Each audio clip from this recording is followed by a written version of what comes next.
She turned up her nose at coffee. She once corrected a reporter who quoted her as saying, "Dadgummit." She said, "I would never curse." She lied through her teeth to all those reporters. She told them she was a widow. Her ex-husband was alive and well back in southeastern Ohio. She told them, "I've done this because I wanted to see what was over the hill, and then what was over the one beyond that," and I just kind of kept going. She told some, "I did it on a lark." She told others, "I didn't have anything better to do this summer." I try to answer the question of why, to get at that fundamental reason why. And it turns out the family had kind of kept a secret, even though she had gained a lot of notoriety. She'd been quoted in many, many newspapers over the years. Turns out she'd been married for 30 years to an abusive, oppressive, hard-fisted man who beat her within an inch of her life a handful of times. And it was a terrible marriage. She stayed married because she was constantly giving him children, raised 11 children. And when she finally took a beating that she thought would be her last, he had broken her ribs, cracked out some of her teeth, pulled part of her ear off. She decided, I got to leave him. And she filed for divorce in 1941.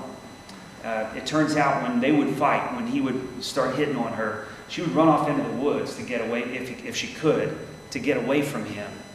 And she found the woods to be her sanctuary. It was her place of peace. She would sometimes stay overnight.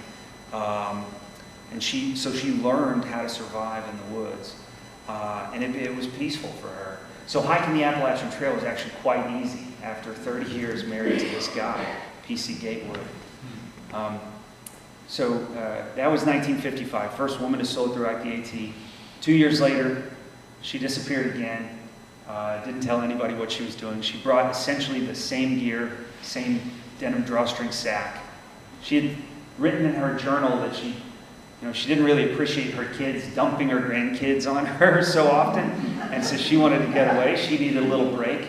And so she hit the AT again. The second time was much better for her. She had been critical of the trail the first time. The second time, she really hit her stride. She was having a blast. I failed to mention, she wore canvas kegs rather than hiking boots because she needed her feet to breathe. She had terrible bunions, and she needed stretchy shoes.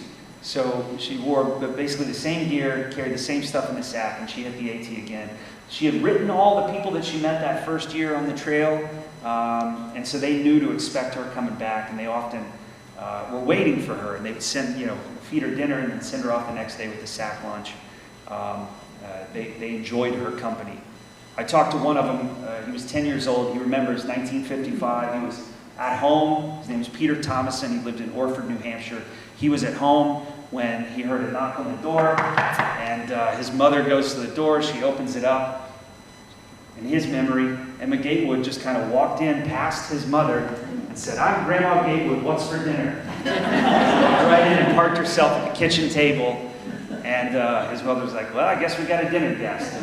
So